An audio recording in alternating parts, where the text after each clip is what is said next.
discussing the sinlessness of Mary. Where were you at, Warrior?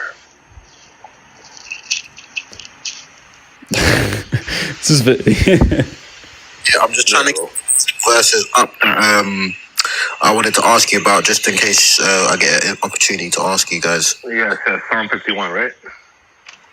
I've got all of them. I've got a screenshot of them. I'm just trying to put it on the screen while I'm. That's fine, brother. Don't worry about it. I'll take care of it. I'll just destroy it quick, and then you'll tell me if I destroyed it or not. Okay.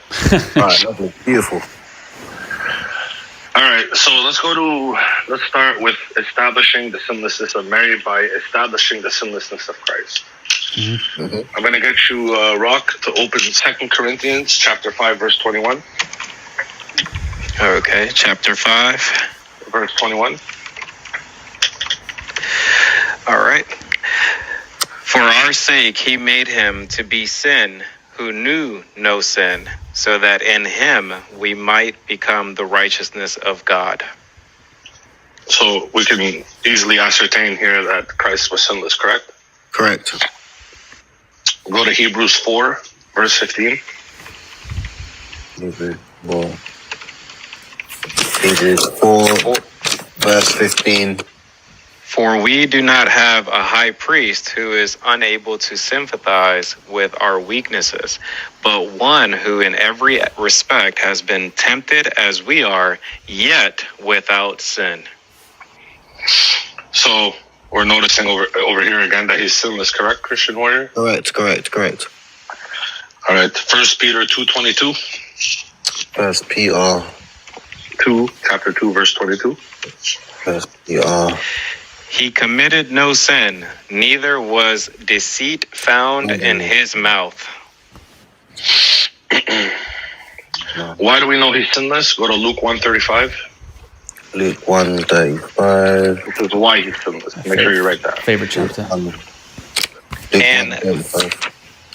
And the angel answered her, the Holy Spirit will come upon you, and the power of the Most High will overshadow you. Therefore, the child to be born will be called Holy, the Son of God.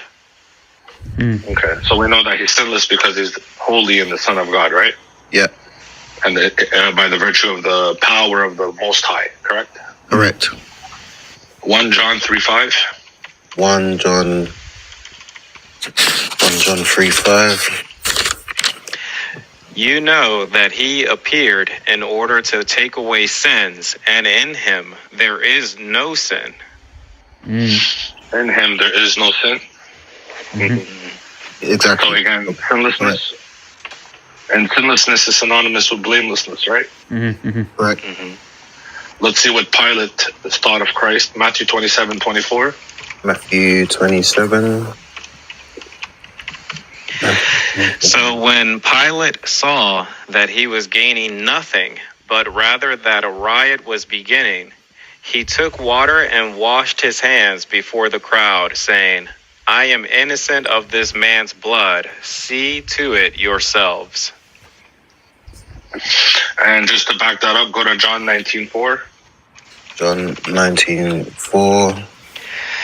Pilate went out again and said to them, See, I am bringing him out to you, that you may know that I find no guilt in him. So even Pilate's acknowledging that he's not guilty, right? He's innocent. Precisely. And let's go to the. Let's go to 1 Peter 1. First Peter 1. Verse 18 and 19. Rock. Okay.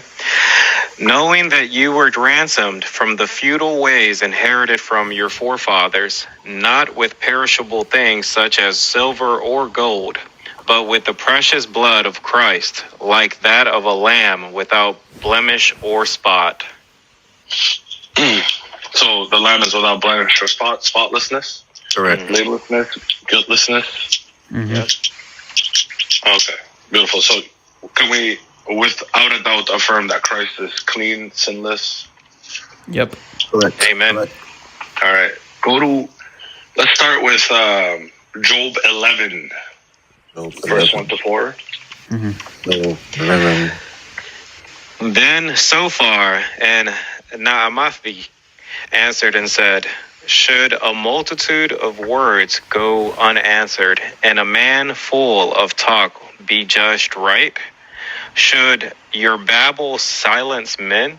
And when you mock, shall no one shame you? For you say, my doctrine is pure, and I am clean in God's eyes. So, being clean in God's eyes is the pureness and cleanliness of a good doctrine. Right, Christian Warrior? Correct. All right, go to Job 22, verse 30. Job 22, verse 30. Yep. He delivers even the one who is not innocent, who will be delivered through the cleanness of your hands. So cleanliness is, so the uninnocent is not clean, but their delivery is from God's cleanliness, the cleanliness of his hand, correct? Correct. Interesting. Now let's take a look at original sin. Psalm 51, verse 1 to 7. Watch this. Have mercy on me, O God, according to your steadfast love, according to your abundant mercy. Blot out my transgressions. Wash me thoroughly from iniquity and cleanse me from my sin. For I know my transgressions, and my sin is ever before me. Against you, you only have I sinned and done what is evil in your sight, so that you may be justified in your words and blameless in your judgment. Behold, I was brought forth in iniquity, and in sin did my mother conceive me.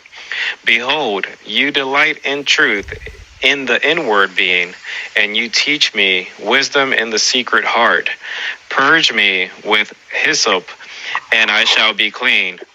Wash me, and I shall be whiter than snow. So notice over here, bro, that it says you have brought me forth in sin, right? Warrior? Yeah. Obviously here, this is a take back to Genesis 3, where Adam and Eve transgressed. Yeah. That's right. Well, we don't know if it's an apple. We call it a fruit, right? Okay. So notice over here what's occurring is that this is it's making reference to original sin, right? Correct. All right. So therefore, procreation pushes original sin, right? Because of procreation, your mother was a victim of original sin, and so therefore, when she birthed you, you're a victim of original sin, right?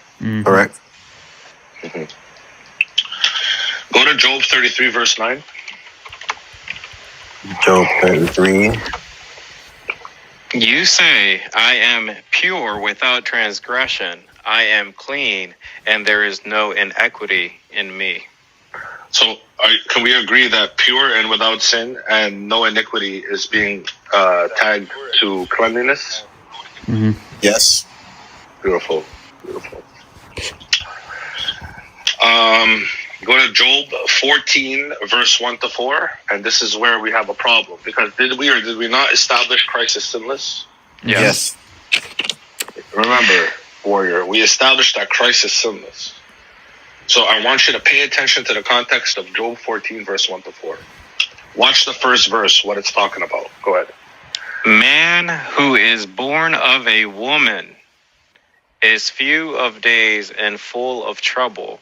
He comes out like a flower and withers. He flees like a shadow and continues not. And do you open your eyes on such a one and bring me into judgment with you? Hold on.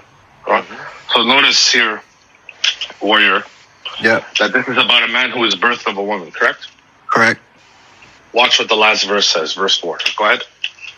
Who can bring a clean thing out of an unclean? Whoa, there is not one. Whoa. Let's go back a second. Just go back. Read that again. Who can bring a clean thing out of an unclean? There is not one. Wow. So is Mary a commoner or is she holy? What do you think? She's clean. She's clean. She's I clean. didn't ask you that. Is she a commoner or is she holy? She's holy. She's not a commoner, right? She's not a commoner, no. No, okay. Leviticus 10:10. Leviticus 10:10. Working on it here. Leviticus 10:10. Thanks You for are- doing this, by the way. Appreciate it. You are to distinguish between the holy and the common, and between the unclean and the clean. What's the clean being called here, Rock? You can distinguish between the holy and the common, between the unclean and the clean. What's the holy being called here? Same shit, If the holy. unclean is common, right? Yeah. So therefore clean is? It's holy. Interesting. Interesting. Now let's go to Psalm 18 for a definition of what is clean. Psalm 18, verse 16 to 24. Psalm 18. Psalm 18 what? Psalm 18 what? Verse 16 to 24. 16 to 24. 16 Yes. to 24. Mm-hmm. Okay. Let's see what clean means. Watch it. This is the boom. He sent from on high, he took me. He drew me out of many waters. He rescued me from my strong enemy and from those who hated me. For they were too many or too mighty for me. They confronted me in the day of my calamity, but the Lord was my support. He brought me out into a broad place. He rescued me because he delighted in me. Interesting. Whoa, repeat that last one. He brought me into a broad place. He rescued me because he delighted in me. Continue. The Lord dealt with me according to my righteousness. According to the cleanliness of my hands, he rewarded me. Whoa. So now we're about to learn what the cleanliness of the hands are. Go ahead. For I have kept the ways of the Lord, and I have not wickedly departed from my God. For all his rules were before me, and his statutes I did not put away from me. I was blameless before him, and I kept myself from my guilt. So the Lord has rewarded me according to my righteousness, according to the cleanliness of my hands in his sight. Interesting. So, real quick, brother, we established that Christ is sinless, correct? Correct. And that sinlessness means guiltlessness, right? Yeah. And it means blamelessness. Yep. And it means cleanliness, right? Yep. And so therein, when we read Job 11, verse 1 to 4, we understood about cleanliness, right? Yep. We read up Job 22, verse 30, we yet again understood about cleanliness, right? Correct. Then we read Job 33, verse 9, and we understood about cleanliness, right? Correct. But then we showed you the exemption of original sin from Psalm 51, verse 1 to 7, right? Correct. But then we went to Deuteronomy 10:10, between what is common and what is holy, right? Correct. And what is common is called unclean, right? Correct. But what is holy is called clean. Correct. And therefore we went back to Job 14, verse 1 to 4, right? Yep. And then it said in that verse that who can bring forth a clean thing from an unclean? Not a one, right? Correct. And then we defined what is clean from Psalm 18, right? Correct. And in Psalm 18, it showed that being clean is not wickedly departing from God and his statutes, right? Correct. Being without blame, without guilt, without sin. Correct. Interesting. So let me ask you a question. Are you willing to say Mary's unclean? Because that would mean, according to Job 14, that Jesus is unclean. Are you willing to say Jesus is unclean? No. Is it possible that Jesus can be unclean? No, it's not possible. Is the Bible contradictory? No. So if Jesus is clean, therein we understand that who is clean? Mary is clean. The Blessed Mother is clean. And what does it mean? What does it mean if she is clean? She's holy. And what does it mean if she is clean? She's holy. And Jesus is clean. What does it mean if she is clean? She's sinlessness. She has no sin. She's sinless. Yeah, she's sinless. Thank you very much. Holy. Wait a minute. I thought holy meant sinless. What? I thought being holy meant you're sinless. Sure, of course. We just tied the connection between blameless, guiltless, sinless, and holy. Yeah. Well, you can't say one or the argue other. that. It says it there. Like, I've seen it with my own 2 eyes now. You can't argue with it. It's there. So you got all the verses, brother? Can you? I did. You was rapid firing them, bro. I need to write that down. I'll send you a picture, brother. If you have Discord, add me on Discord. I'll send you the whole thing. I know them by heart too, brother. So Okay. okay. So here's another thing: is the Ark of the Covenant holy? Yes. And is it produced by man? God gives instructions to produce the Ark of the Covenant, right? Yes. But it's holy and sinless, correct? Correct. Beautiful. Let's talk about Mary being the new Ark of the Covenant. You ready? Correct. Just because it's going to tie directly into her sinlessness. Okay. On one side of your page, Christian Warrior, I want you to write Ark of the Covenant. All right. 1 second. Yeah.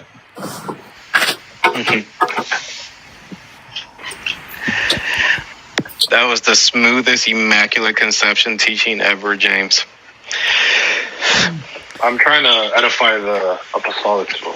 They need to know this. Brother, Okay. Ready. On one side, put the Ark of the On Covenant. the left side, put a column that says Ark of the Covenant. On the other side, put a column that says the Ark of the New Covenant, the Blessed Mother of God. Ark of the Covenant. And on the other side, right, the Ark of the Covenant. New Covenant. New Covenant. New Covenant. And write the Blessed Mother of God. Blessed Mother. Okay, let's go. Okay. On the Ark of the Covenant side. Yeah. Okay. Let's establish that the Holy Spirit overshadowed and indwelled the Ark. Right? Mm-hmm. And that Ark became the dwelling place of God's presence. Right? Okay. Beautiful. Go to Exodus 40. Where you at, Rock? I need you here. I can as well. I'm here. There you go. Okay. Exodus 40, verse 34 to 35. And 35. Right? 40. Yeah. So which side am I writing that on? On the, if you say Exodus, bro, then it's the Ark of the Covenant, not the Ark of the New Covenant, right? I'm saying Exodus. Okay, so I'm writing it on the left side, yeah? Yeah. All right, cool. Exodus 40. Put indwelling of God's Spirit or God's presence. Indwelling of God's presence. Of God's presence. Go Exodus 40, verse 34 and 35, Brock. Go ahead, brother. 34. Then the cloud covered the tent of meeting, and the glory of the Lord filled the tabernacle.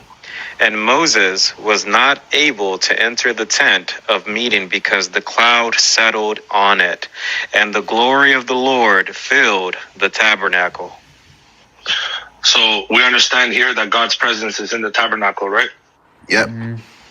Okay. Next to it, on the other side of the page, brother, go to Luke 135, Brock. Luke 135. Luke 135.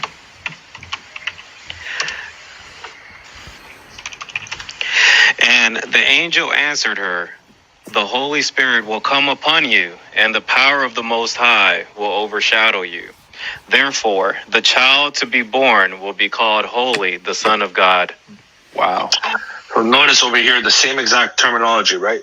Overshadowed, right? Yeah. Power of God, literally same exact hermeneutics, correct? Correct. Same exact wording, right? That was powerful, James. That one right close too. So we're going to actually double down on this, right? The Ark of the Covenant contained 10 commandments, right, warrior? Yep. A pot of manna and Aaron's rod that came back to life, right? Remember in number 17, it budded the almonds? Okay, I need to refamiliarize myself. You don't need to worry about that, right? You don't need to worry about that. Okay. So we're going to go to Deuteronomy 10, verse 3 to 5. Brock? Deuteronomy 10, That's 3 on to the Ark of 5. the Covenant. Ark of the Covenant side. 15, 20 minutes. Deuteronomy 10, verse 3 to 5. So I made an ark of acacia wood, and cut two tablets of stone like the first, and went up on the mountain with the two tablets in my hand. And he wrote on the tablets, in the same writing as before, the 10 commandments that the Lord had spoken to you on the mountain out of the midst of the fire on the day of the assembly. And the Lord gave them to me. Then I turned and came down from the mountain and put the tablets in the ark that I had made. And there they are, as the Lord commanded me. Mm-hmm. So I as well want you to go to, still on the left side. I'm going to use a New Testament scripture, but still on the Ark of the Covenant side, okay, warrior? Okay, yep. Go to Hebrews 9:4. Hebrews 9:4.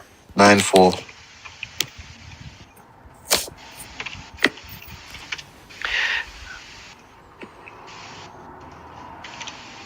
Having the golden altar of essence and the ark of the covenant covered on all sides with gold, in which was a golden urn holding the manna, and Aaron's staff that budded, and the tablets of the covenant.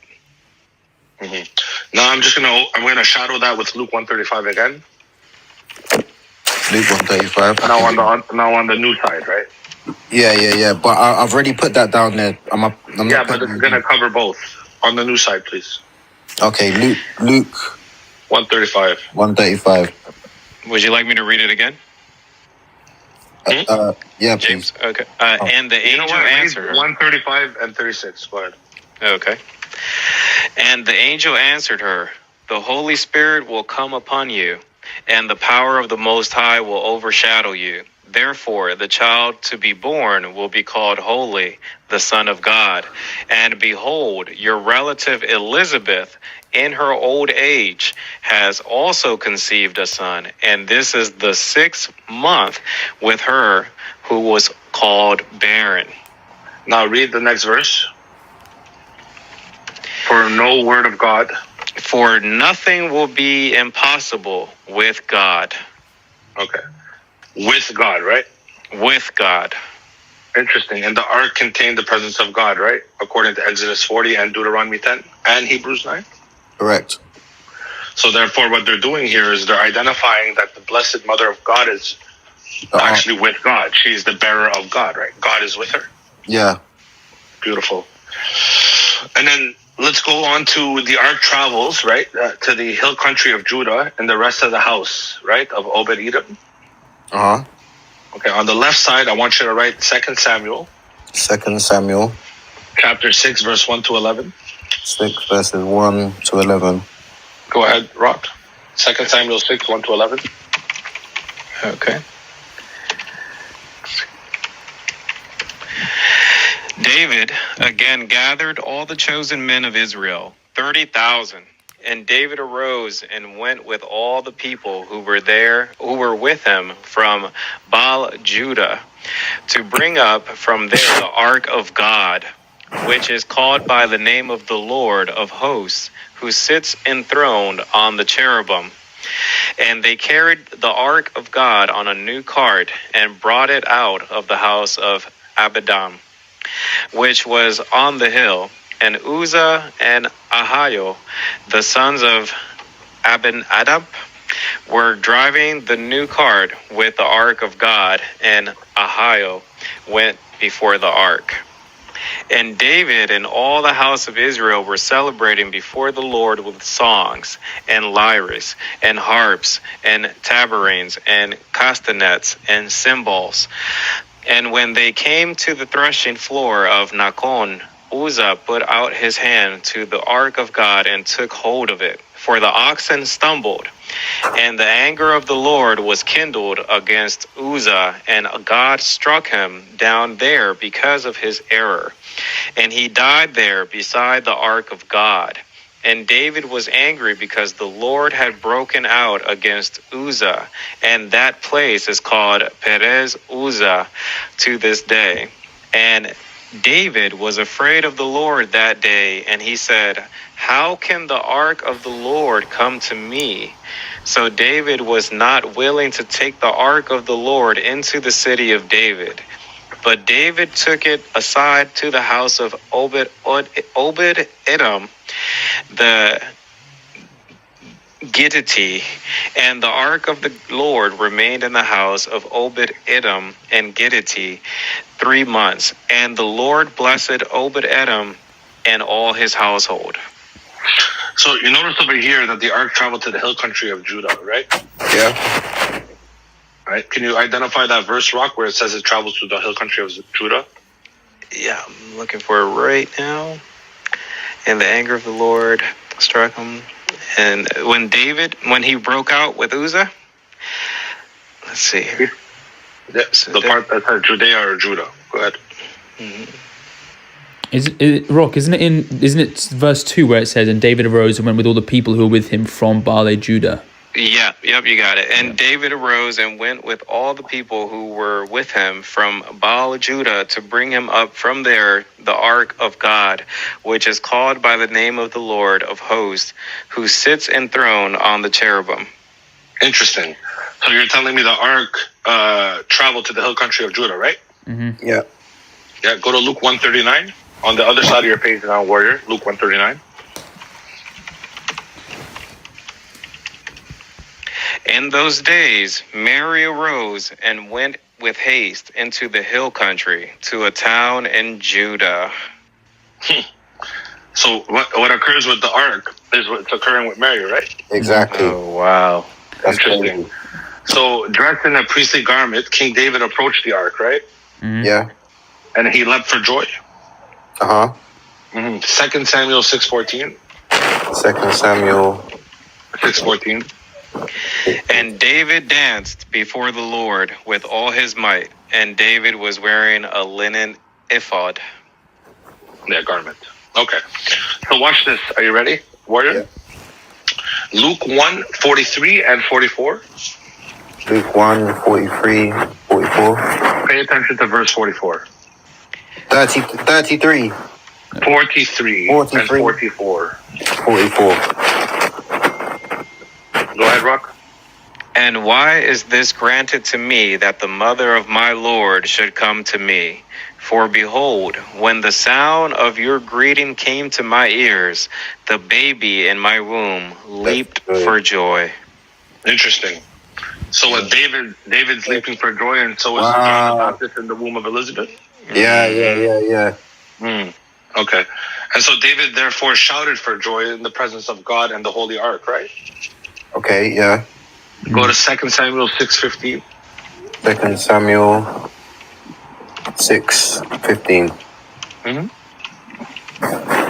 So David and all the house of Israel brought up the ark of the Lord with shouting and with the sound of the horn. Okay, so the same. So David exclaims, right? Yep. Do you think Elizabeth exclaims? Luke 1:42 on the opposite side. Go ahead. Luke 1:42. And she exclaimed with a loud cry, "Blessed are you among women, and blessed is the fruit of your womb." Amen. Luke 1:42, bro. Luke 1:42. I said Luke 1:42. Yeah, that is Luke. That is Luke 142, brother. That's the one. Oh, then you need to. Yeah. So you see how she's exclaiming as well? Yeah. Yep. Okay.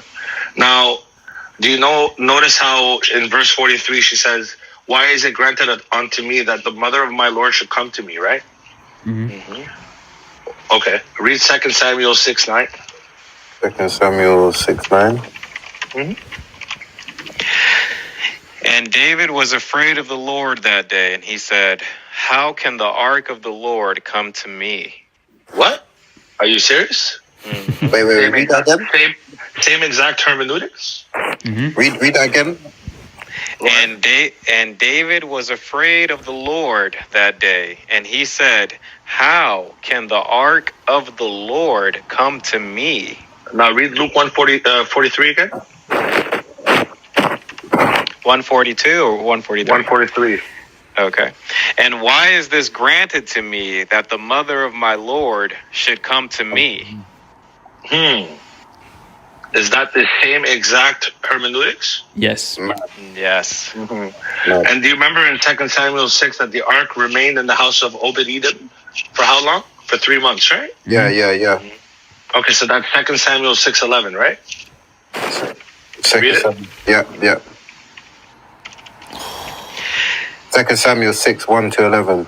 Yeah. No, 6:11. I want verse 11. Go ahead. And the ark of the Lord remained in the house of Obed-Edom and the Gittite 3 months. And the Lord Go ahead. And the Lord blessed Obed-Edom and all his household.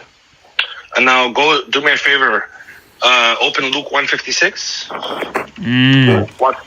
Watch this. And Mary remained with her about 3 months and returned to her home. Interesting.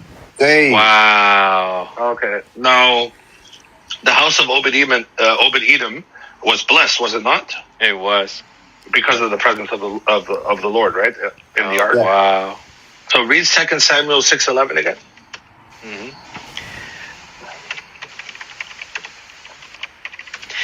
And the ark of the Lord remained in the house of Obed-Edom the Gittite 3 months, and the Lord blessed the Obed-Edom and all his household. So the Lord blessed him and all his household, right? Yeah. The house, correct? Yes. Yes. All right. Now go Luke 1, verse 39-45, and tell me how many I times know the what you're word... gonna say. I know what you're gonna say. Luke 1, verse 39-45, how many times does the word blessed come up? Watch this. Go ahead. In those days, Mary arose and went with haste into the hill country to a town in Judah. And she entered the house of Zechariah and greeted Elizabeth. And when Elizabeth heard the greeting of Mary, the baby leaped in her womb. And Elizabeth was filled with the Holy Spirit. And she exclaimed with a loud cry, "Blessed are you among women, and blessed is the fruit of your womb. And why is this granted to me, that the mother of my Lord should come to me? For behold, when the sound of your greeting came to my ears, the baby in my womb leaped for joy. And blessed is she who believed that there would be a fulfillment of what was spoken to her from the Lord." In the manner that the house was blessed in 2 Samuel chapter 6, verse 11, can we agree? Wait. Sorry to stop you. The last Luke verse, what was that? Luke 1? Luke 1, 39-45. 39-45. Yeah. All right, sorry, yeah, go ahead. Yeah, so notice that the blessed home is no different than the blessing occurring in Luke 1, 39-45, right? Precisely. Interesting. And then the Ark of the Covenant actually returns to its sanctuary, right? And eventually ends up in Jerusalem, where the presence of God and glory of God is revealed in the new built temple, right? I don't know if you guys know the Bible, but that's actually what happens. And you'll see it where in 2 Samuel 6:12, Rock? It was told King David, "The Lord has blessed the household of Obed-Edom and all that belongs to him, because of the ark of the God." So David went and brought up the ark of God from the house of Obed-Edom to the city of David with rejoicing. So you notice how it's going back to Jerusalem, right? And the temple built. And you want to? I'll prove it some more. 1 Kings, chapter 8, verse 9-11.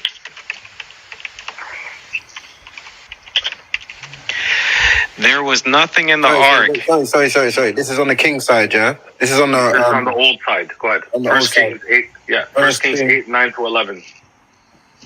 1 Kings 8, 9-11. Yeah, go ahead, Rock. There was nothing in the ark except the 2 tablets of stone that Moses put there at Horeb, where the Lord made a covenant with the people of Israel when they came out of the land of Egypt. And when the priest came out of the holy place, a cloud filled the house of the Lord, so that the priest could not stand to minister because of the cloud, for the glory of the Lord filled the house of the Lord. Notice over here, so the house of the Lord is making reference to the temple, right? Yeah. So No different than when Mary returned home from visiting Elizabeth, right? And she eventually comes to Jerusalem, where she presents God the Son in the temple, right? Yeah. Go to Luke 1:56, Rock. This is on the new side, warrior. Yep. 1:56. Yeah. And Mary remained with her about 3 months and returned to her home. Now go to Luke 2:21 and 22. Luke 2:21. Just to drive it home. And at the end of 8 days, when he was circumcised, he was called Jesus, the name given by the angel before he was conceived in the womb. And when the time came for their purification, according to the law of Moses, they brought him up to Jerusalem to present him to the Lord. Interesting. So the same thing that occurs in 2 Samuel 6:12 and 1 Kings 8, verse 9 to 11 occurs in Luke 1:56 and Luke 2:21 and 22, right, warrior? Correct. We also know that God made Aaron's rod, which he kept in the ark, right? That would be anyway. I'll get into that in a minute. So God made Aaron's rod, right? Yeah. And it's kept in the ark, and it returns to life and budded almonds to prove he was legitimate high priest, right? Yeah. I'll prove that to you. Go to Numbers 17, verse 8. Old side. Numbers Old side. Numbers 17, verse 8. 17, verse 8. On the next day, Moses went into the tent of the testimony, and behold, the staff of Aaron for the house of Levi had sprouted and put forth buds and produced blossoms, and it bore ripe almonds. So, would you agree, warrior, that this is to legitimize the high priesthood? Yes. Yes? Yes. Okay, go to Hebrews, on the new side, Hebrews 4, verse 14. Hebrews 4, verse 14. Yeah. 14. Since then we have a great high priest who has passed through the heavens, Jesus, the Son of God. Let us hold fast our confession. So notice over there in number 17, verse 8, it's the legitimizing of the high priesthood, right? Yeah. But in Hebrews 4:14, who's being identified as the high priest? Jesus. Wait. Jesus. Yeah, read that again though, so I can... Wait. Okay, hold on. I'll explain it to you. In number 17, verse 8, why we understand that Aaron and the Levitical priesthood is the high priesthood? Because all the staffs of all the tribes were put in the Ark of the Covenant overnight. Okay. Right? By the decree of God. Uh-huh. The next day, they are meant to come back and take back their staffs. Except God said, leave Aaron's staff in the ark. Because what? It budded. As a legitimizing of high priesthood, right? Yeah. So therefore, the Ark of the Covenant withheld the high priesthood, right? Yeah. Okay, so what occurs in Hebrews 4, verse 14? So this one again says, since then we have a great high priest who has passed through the heavens, Jesus, the Son of God, let us hold fast our confession. So who's the great high priest? Okay, so you're saying Jesus is the new high priest. That's what Hebrews 4 is saying, right? Yeah. And who bore Jesus? Mary, the Blessed Mother. And who bore the high priest in the Old Testament? The Ark. Or the Ark of the Covenant, right? Yeah. Wow. Okay. So let me ask you a question. This is the only part of my argument where I appeal to miracles. Okay. When we see Mary, we see her clothed in blue, right? Clothed in blue. Right? I'll take one for it. Yeah, go on. Oh, okay, someone pull up a picture of Mary. Yeah. Daniel, pull up a picture of Mary. Yep.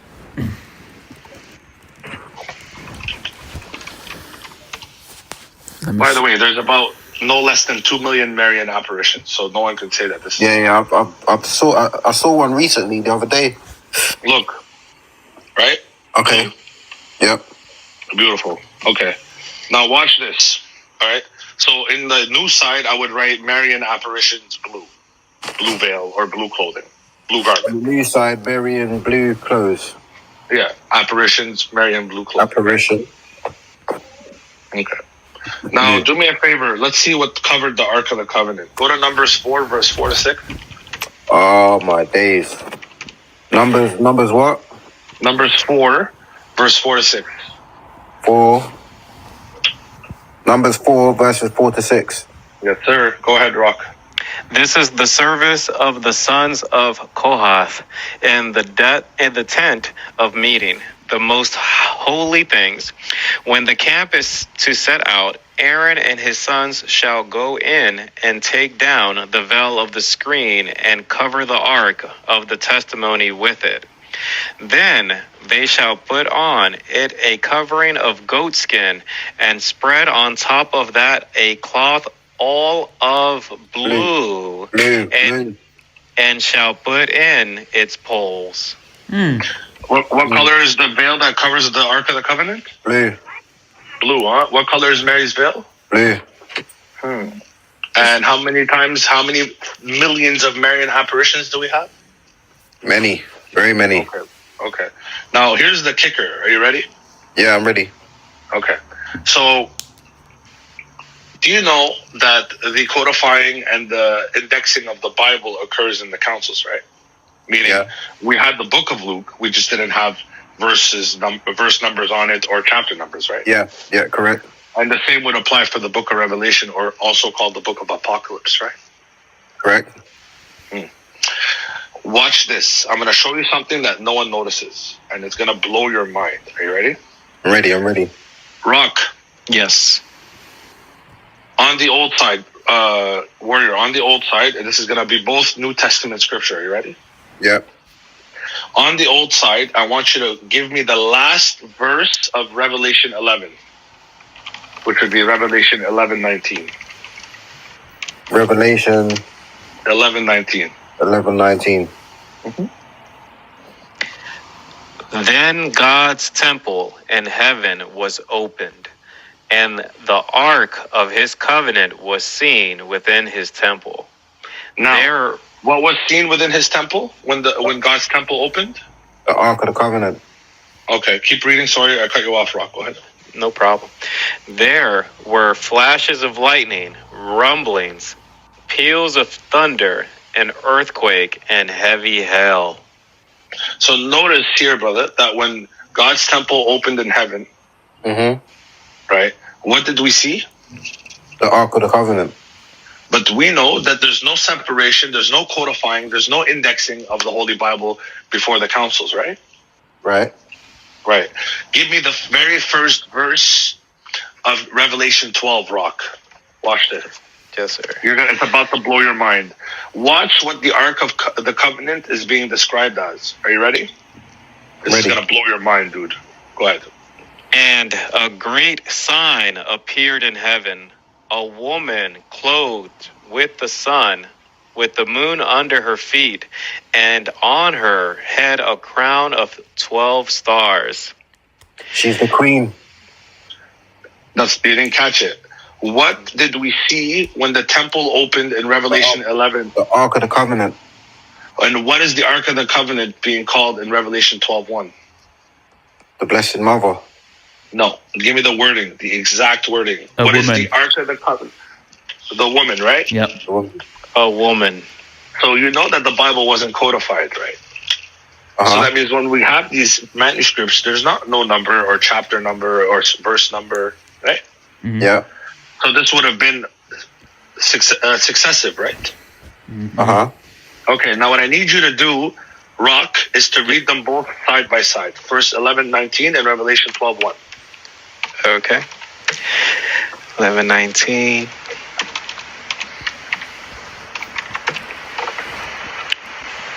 Then God's temple in heaven was opened, and the ark of his covenant was seen within his temple.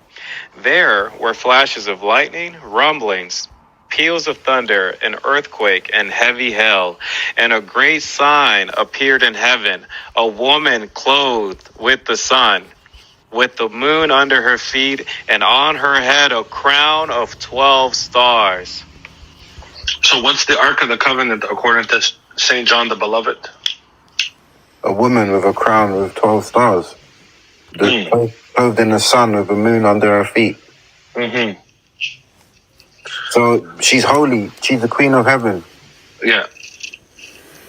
You wanna talk about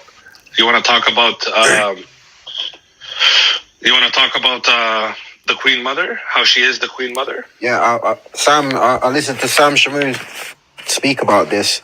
Mm-hmm. And if you have Sam, then you have me, because we have the same. I think we have the same exegesis. I don't know. Yeah, but go over it again, so I've got a good grasp on it. You want me to go over it again? Yeah, please. No problem, man. 1 second. All right, let's go. 1 second. All right.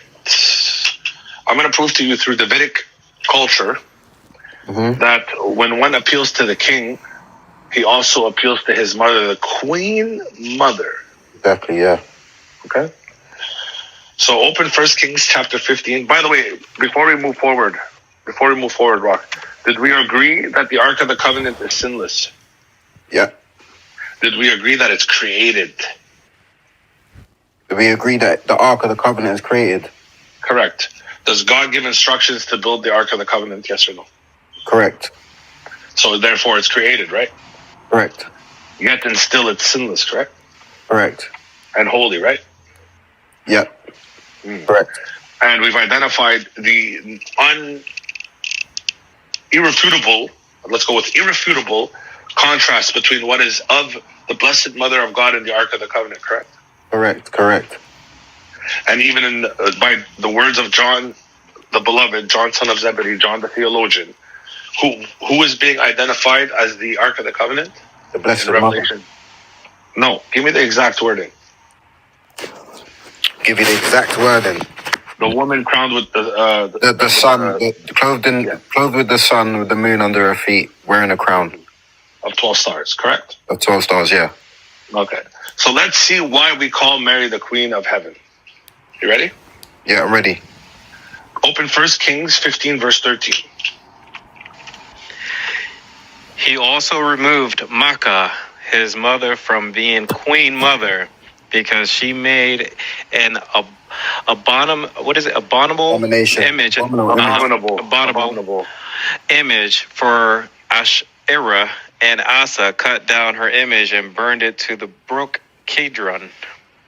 Mm-hmm. So over here, not only is the king being removed, but who else is being removed? The mother. No, the queen. The Queen Mother. Yeah, the Queen Mother. We're going to fortify that statement by going to 2 Chronicles, chapter 15, verse 16. Chapter 16, you said? Chapter 15, verse 16. Okay. Even Makkah, his mother, the king Asa, removed from being Queen Mother because she had made a detestable image of Asherah.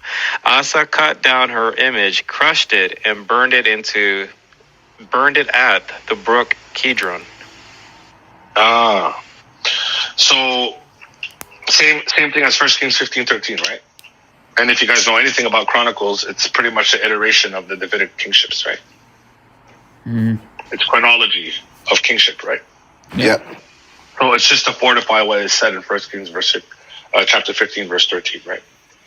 Wait. You said 1 Kings 13. 15:13. 15:13. I would put it next to 2 Chronicles 15:16. Wait, you're going too fast, bro. Slow down, please, man. Yo, can you do me a favor? Just 1 sec. KB, man, you're just very annoying, right? Today is about Catholicism, okay? 1 Kings 15, verse 13. 1 Kings 13. And then Chronicles. 2 Chronicles 15:16. 15, right? 6. Sorry, man. I'm a bit slow, man. Sorry. That's fine, brother. Don't worry about it. Yeah. I'm ready. Okay. So 2 Kings. Now I'm going to show you the importance of the Queen Mother. 2 Kings 10:13. 10, 13. Jehu met the relatives of Ahaziah, king of Judah. Ahaziah, king of Judah, and he said, "Who are you?" And they answered, "We are the relatives of Ahaziah, and we came down to visit the royal princess and the sons of the queen mother." So notice how they're talking about the sons of the queen mother.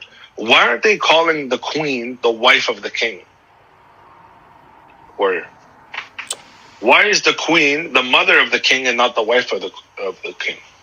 Why is the queen the mother of the king and not the wife of the king? Tell me. Because she's got a higher ranking? Mm-hmm. Very good. Now, I'm going to show you a few other verses. Now, we're going to go to Songs of Solomon.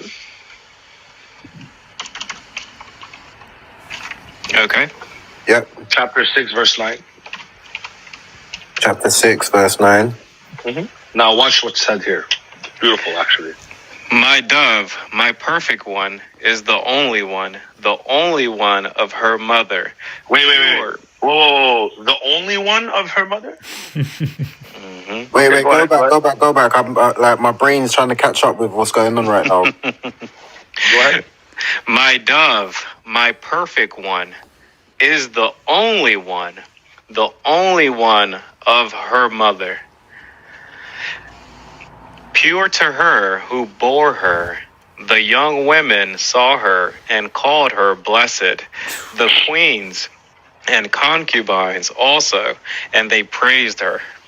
Wait, so the woman that is born, this is, by the way, in reference to the Immaculate Conception and not just Mary, but really about Anna and Joachim, the parents of Mary, right?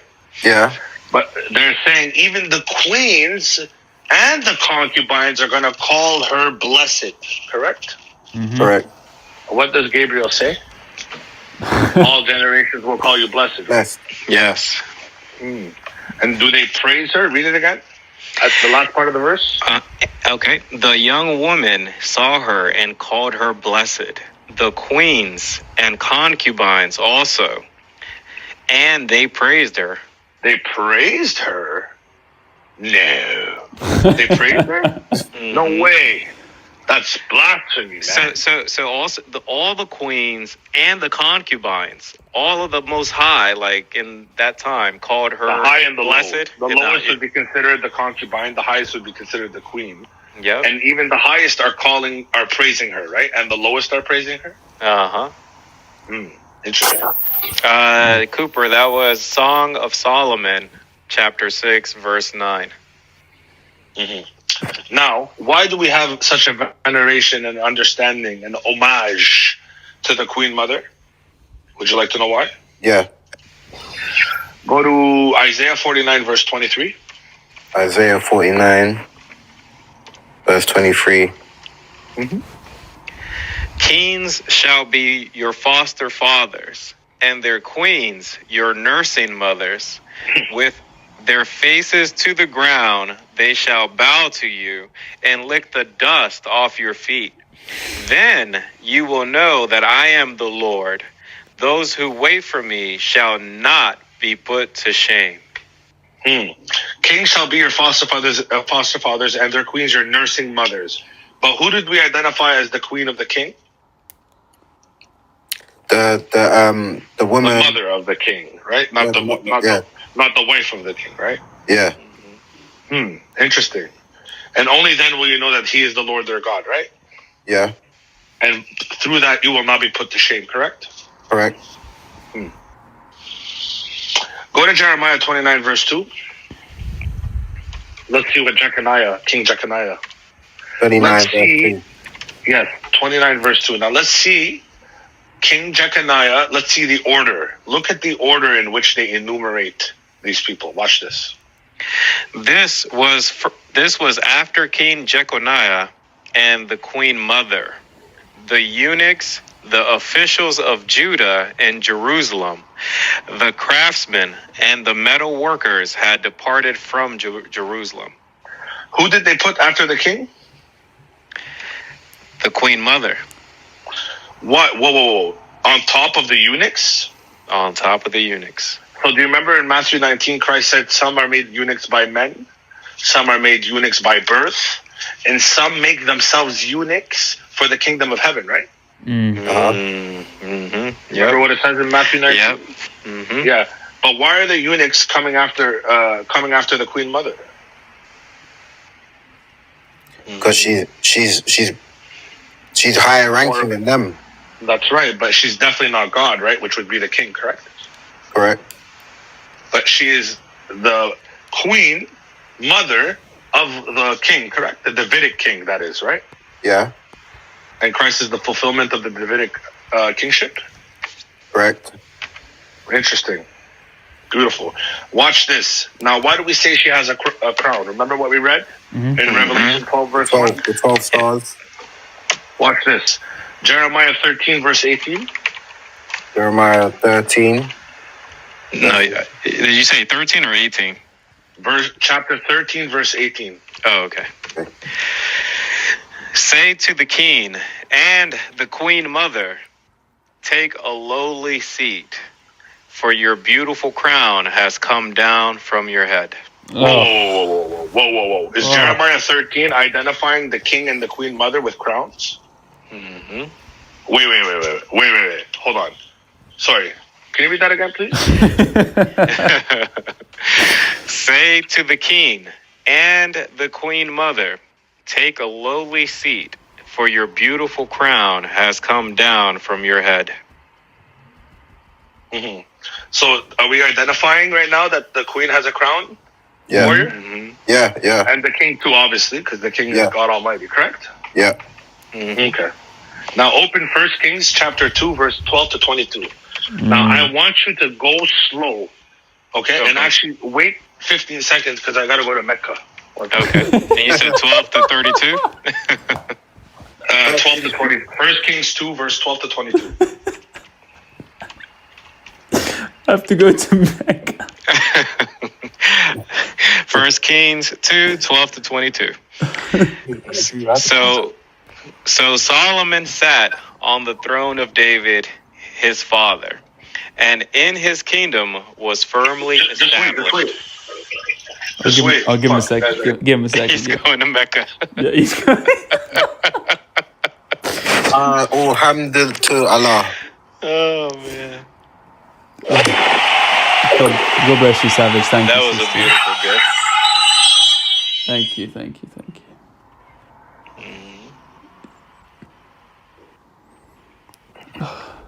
Somebody sent a search party to Mecca. Oh, man.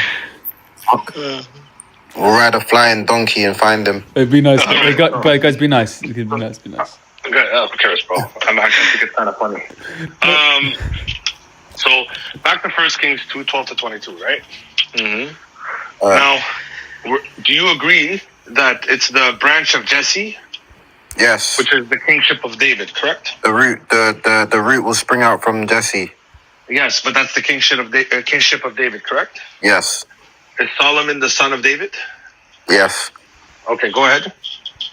So Solomon sat on the throne of David, his father, and his kingdom was firmly established. Then Adonijah, the son of Haggith, came to Bathsheba, the mother of Solomon, and she said, "Do you?" Why is he going to the mother?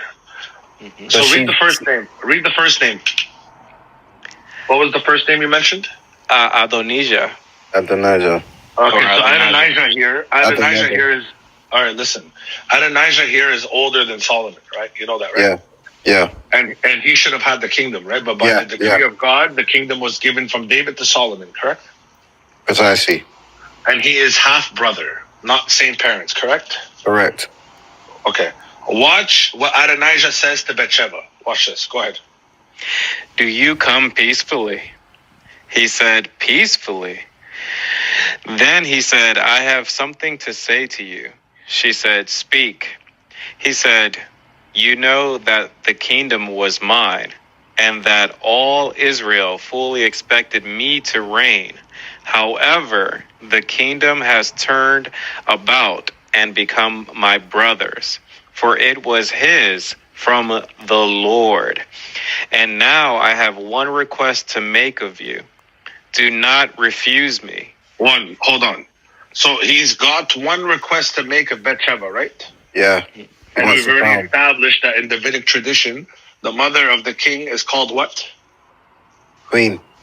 Queen what, man? Always give me full terminology. Queen mother. Queen mother. Beautiful.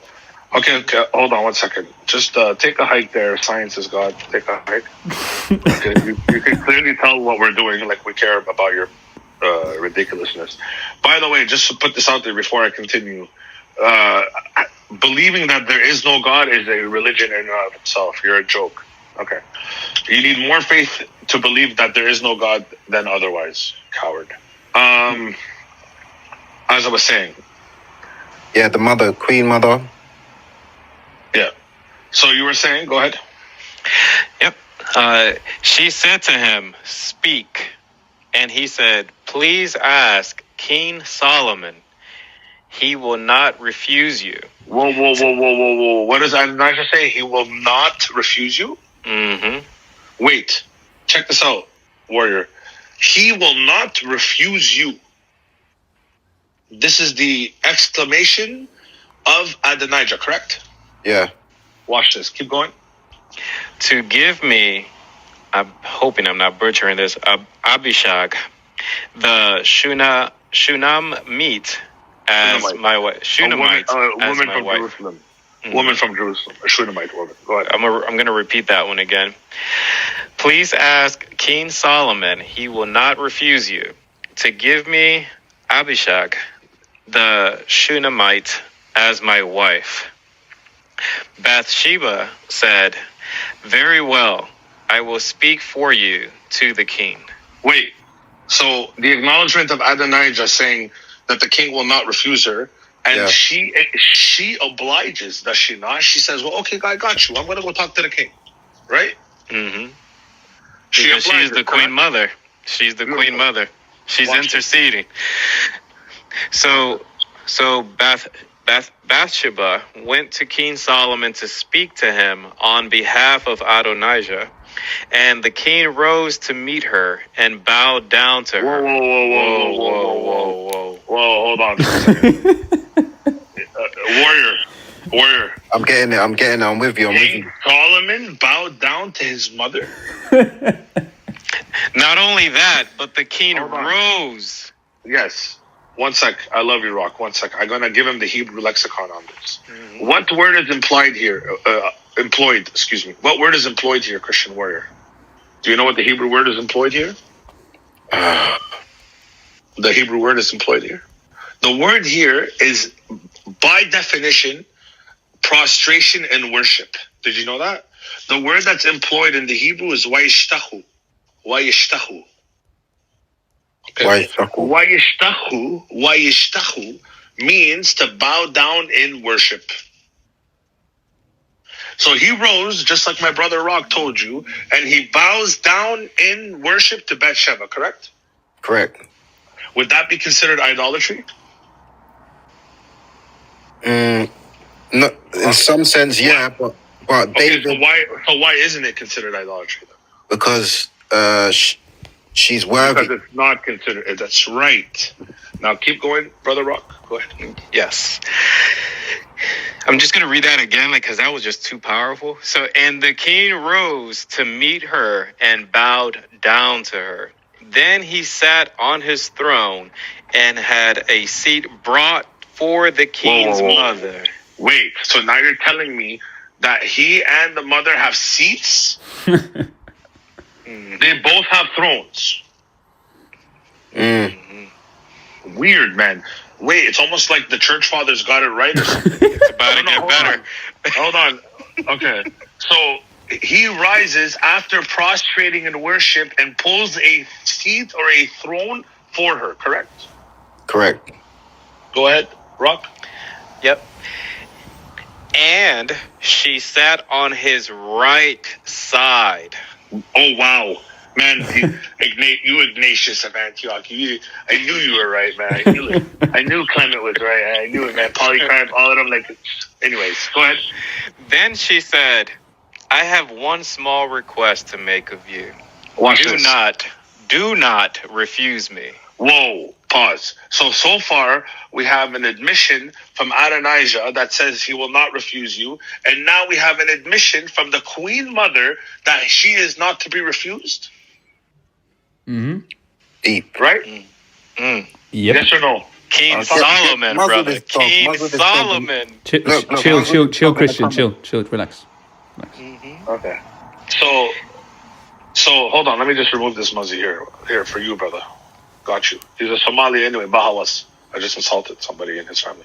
Anyway, go ahead. All right. So now we know that Adonijah exclaims that the mother is not rejected. Now we know that the mother exclaims she is not to be rejected. Watch this. Go ahead. And the king said to her, make your request, my mother, for I will not refuse you. Whoa. Hold on. Adonijah makes that assertion. Can we agree, warrior? Yeah. The Queen Mother makes that assertion. Can we agree, warrior? Yeah. And King Solomon himself makes that assertion. Can we agree? Yeah, correct. So every party involved makes that assertion, correct? Correct. Okay, go ahead, Rob. Okay. She said, let Abishag, the Shunammite, be given to Adonijah, your brother, as his wife. King Solomon answered his mother, and why do you ask Abishag, the Shunammite, for Adonijah? Ask for him the kingdom also, for he is my older brother, and on his side are Abiathar, the priest, and Joab, the son of Zeruiah. Sorry for butchering that. Go ahead, bro. Go ahead. So that's where I stopped. That's where you told me to stop there. 22. Read the next verse. Okay.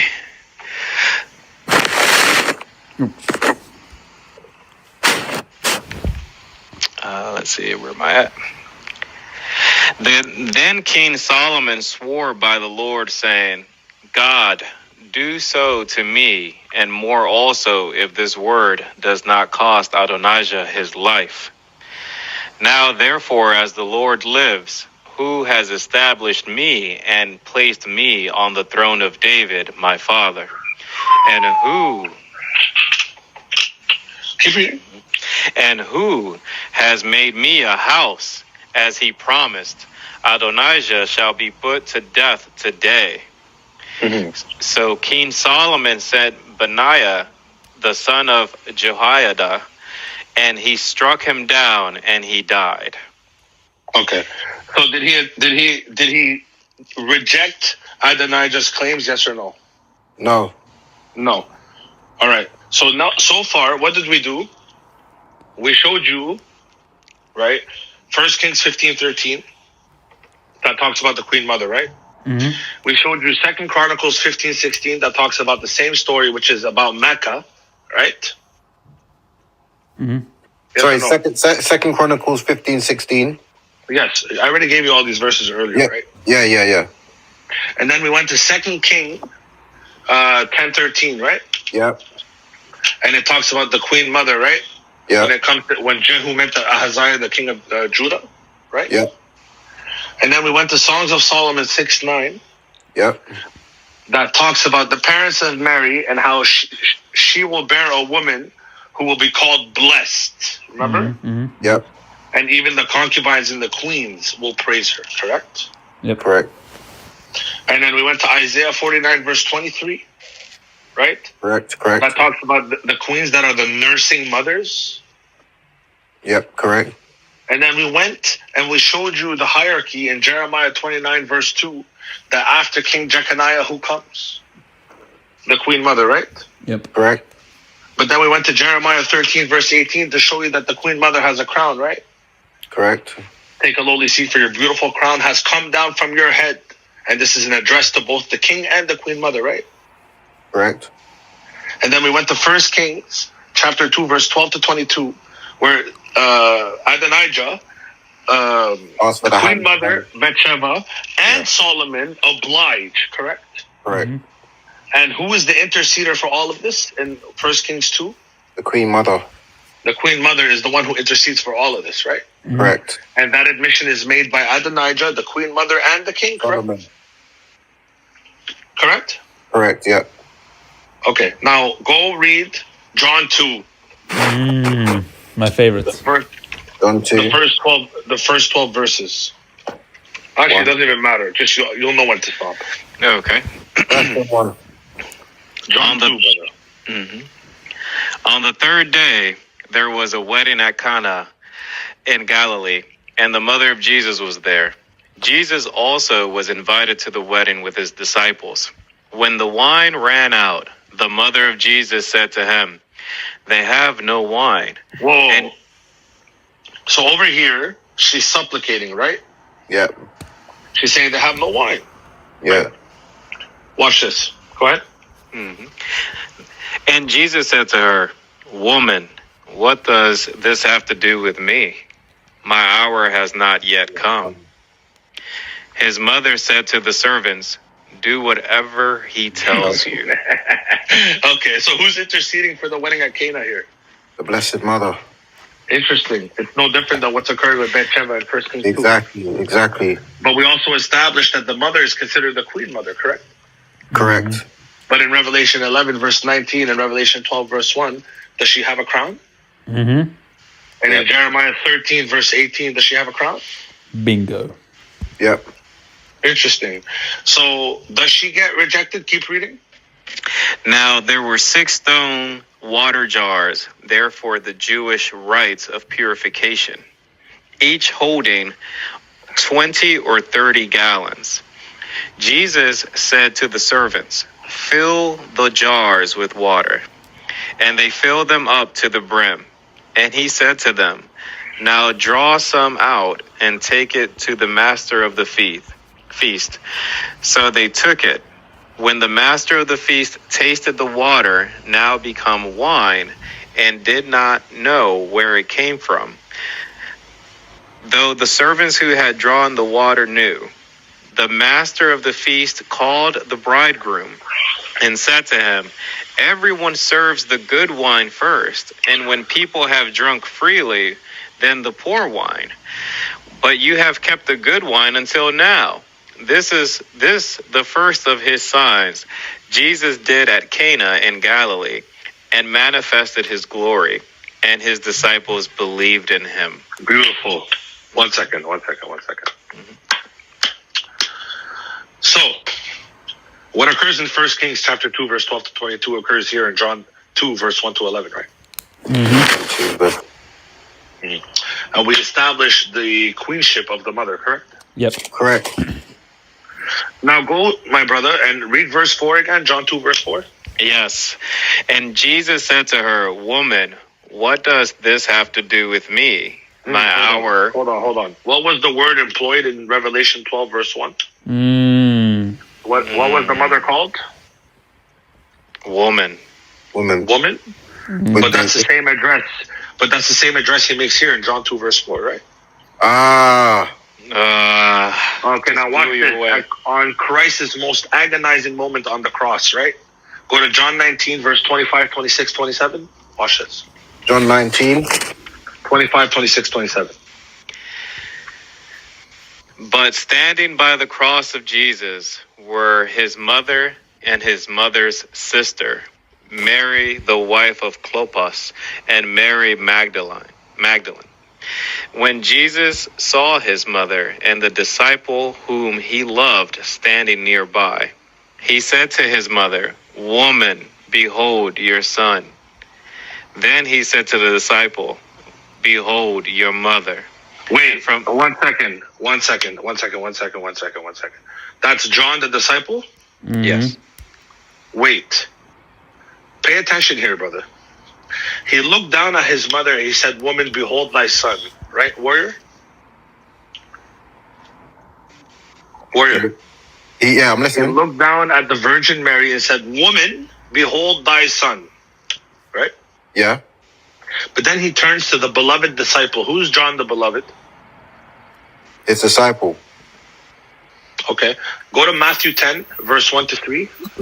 Matthew 10, We're just going to identify who John is.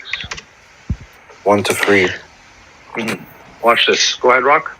And he called to him his 12 disciples and gave them authority over unclean spirits to cast them out and to heal every disease and every affliction. The names of the 12 apostles are these: first Simon, who is called Peter, and Andrew, his brother, James, the son of Zebedee, and John, his brother. Wait. Whoa. So John is John, son of Zebedee? Mm-hmm. So very clearly, according to Matthew 10, where there's no relation, right? Between him and John and James? Correct. So why on the cross, when he looks down at the Blessed Virgin Mary, it says, "Woman, behold thy son." And then he looks to the beloved disciple. He says to him, "Behold thy mother." Why? Why is he proclaiming to someone who isn't related to him, and he says to her, "Behold thy mother"? Why? Because she's our mother. Because she's our mother. So notice over here, from John 2 to John 19 to Revelation 12, it makes reference to the woman, right? Yeah. All right, go to Genesis 3:15. I love this one. Watch this. When he calls her woman, what is he doing? And he's calling her woman. What is he doing? Watch, you'll see. I will put enmity between you and the woman, and between your offspring and her offspring. He shall bruise your head, and you shall bruise his heel. Wait. He didn't say Adam. Verse is this? No. Genesis 3:15. So let me show you something. 1 second. Are you ready? Yeah. Okay. This is the condemnation of the devil from God, right? God is condemning the devil, right? He just deceived even Adam, correct? Mm-hmm. Correct. So now God is saying, he's condemning him, right? Yeah. It's going to be between your offspring, oh you devil, and her offspring, right? I know where you're going with this. Now, why in John 19 is John the son of Zebedee being told that the mother is the Virgin Mary is his mother? Why? Because John, son of Zebedee, becomes her offspring, right? Mm-hmm. Yeah. By the virtue of the David's kingship, right? Mm-hmm. Remember the Queen Mother? Yep. Okay. Now I'm going to read for you Targum. You know what a Targum is? No, but go on. Beautiful. So a Targum, this is Targum Neofiti. Okay. So in Nehemiah chapter 8, the Ezra and his congregation of rabbis were realizing that the Hebrew language was dissipating. Okay? Yeah. So what they needed to do was they needed to transcribe or translate what they understood in Hebrew to the Aramaic language, right? Yeah. And this is how we got the Targums. The Targums are the Hebrew Bible that are translated and interpolated in the Aramaic language, right? Yeah. So would you be interested to hear what it says in the Targums for Genesis 3, verse 15? Go ahead. So reread Genesis 3, verse 15, Rock. I got you. Yep. Let me go back to it. Sorry. And this is where all the Protestants begin to shake and quiver because they can't explain this. And before I read that, James, can I give people the definition of enmity? Sure. Yep. Okay. So this is God basically saying this to Satan, right? I will put enmity between thee and the woman, between thy seed and her seed. So just it's deep-rooted hatred between the serpent and the woman. Mm-hmm. Now watch this. I will put enmity between you and the woman, and between your offspring and her offspring. He shall bruise your head, and you shall bruise his heel. Now let's see what we can go Targum Jonathan Onkelos or Neophiti, but I'm gonna go to Neophiti because I love Neophiti. Plus the Catholic Church preserved it. According to various scholars, this is 2,400 years old, 400 years before the Word took flesh.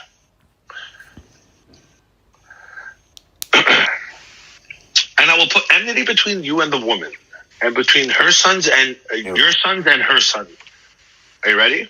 Yeah. And it will come about that when her sons observe the law and do the commandments, they will aim at you and smite you on your head and unalive you. Right? Yeah. But when they forsake the commandments of the law, you will aim and bite him on his heel and make him ill. For her sons, however, there will be a remedy. I wonder what this remedy is. In other translations, they have it as there will be a medicine. Okay? Doesn't matter. For her sons, however, there will be a remedy. But for you, O serpent, there will not be a remedy. Watch this. Are you ready? Here's the kicker. Since they are to make appeasement in the end, in the day of King Messiah.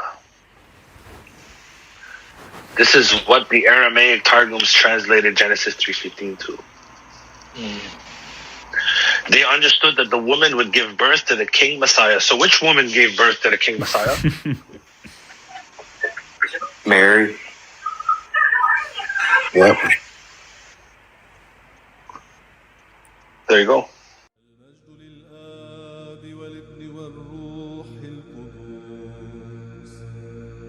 ارحمنا يا رب لأننا عليك اتكلنا فلا تسخط علينا جدا ولا